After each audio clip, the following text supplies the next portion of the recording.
Il y avait parmi les pharisiens un homme, appelé Nicodème, qui était l'un des principaux parmi les Juifs. Cet homme vint, de nuit, trouver Jésus et lui dit, « Maître, nous savons que tu es un docteur venu de la part de Dieu, car personne ne peut faire ces miracles que tu fais si Dieu n'est pas avec lui. » Jésus prit la parole et lui dit, « en vérité, je te le dis, si un homme ne naît de nouveau, il ne peut voir le royaume de Dieu. » Nicodème lui dit, « Comment un homme peut-il naître quand il est vieux? Peut-il rentrer dans le sein de sa mère et naître une seconde fois ?» Jésus répondit, « en vérité, je te le dis, si un homme ne naît d'eau et d'esprit, il ne peut entrer dans le royaume de Dieu. Ce qui est né de la chair est chair, et ce qui est né de l'esprit est esprit. Ne t'étonne pas de ce que je t'ai dit, il faut que vous naissiez de nouveau. Le vent souffle où il veut, et tu en entends le bruit, mais tu ne sais ni d'où il vient, ni où il va.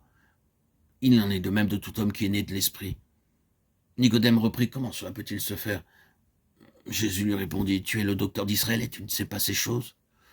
En vérité, je te le déclare. Nous disons ce que nous savons, nous attestons ce que nous avons vu, et vous ne recevez point notre témoignage. Si vous ne croyez pas quand je vous parle des choses terrestres, comment croirez-vous quand je vous parlerai des choses célestes? Personne n'est monté au ciel sinon celui qui est descendu du ciel, le Fils de l'homme qui est dans le ciel. Et comme Moïse éleva le serpent dans le désert, il faut que le Fils de l'homme soit élevé. » Jean 3, 1, 14. Que trouvons-nous ici en Nicodème? Il représente sûrement le vieil Israël.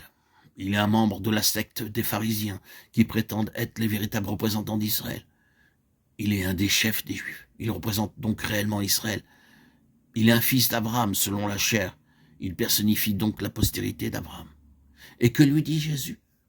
Il lui dit en réalité, toi qui es un fils d'Abraham, un représentant en ta propre personne des enfants d'Abraham selon la chair, un représentant d'Israël, je te regarde Nicodème, toi qui représente toute la postérité d'Abraham selon la chair, toi en qui tout Israël est présent ici ce soir. Toi Nicodème, dans cette qualité de représentant, tu dois naître de nouveau. La postérité d'Abraham selon la chair n'a aucune place dans le royaume de Dieu. Nous savons que c'est là l'argument de Paul dans ses lettres aux Romains et aux Galates. Il dit qu'ils ne sont pas tous Israël, ceux qui sont issus d'Israël. Il y a une postérité naturelle et il y a une postérité spirituelle. Jésus dit à Nicodème, dans sa qualité de représentant, la postérité naturelle d'Abraham ne subsiste pas. Israël, selon la chair, n'existe plus. Vous devez naître de nouveau. Il faut qu'il y ait une postérité selon l'esprit. En d'autres termes, il faut qu'il y ait un nouveau Israël spirituel et céleste. Ce qui est né de la chair est chair, et ceux qui vivent selon la chair ne peuvent plaire à Dieu. Romains 8, 8. Ce qui est né de l'esprit est esprit.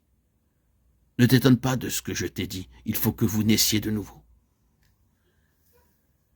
Le nouvel Israël de cette dispensation est l'Israël de ceux qui sont nés de nouveau. Ils ne sont pas les fils d'Abraham, mais fils de Dieu. Et nous revenons ainsi dans le premier chapitre à tous ceux qui l'ont reçu. Il a donné le pouvoir de devenir enfants de Dieu. Il y a une grande différence entre les enfants d'Abraham selon la chair et les enfants de Dieu selon l'esprit. Et non seulement une grande différence. Il ne s'agit pas d'une espèce améliorée. C'est une race entièrement plus haute, un peuple céleste.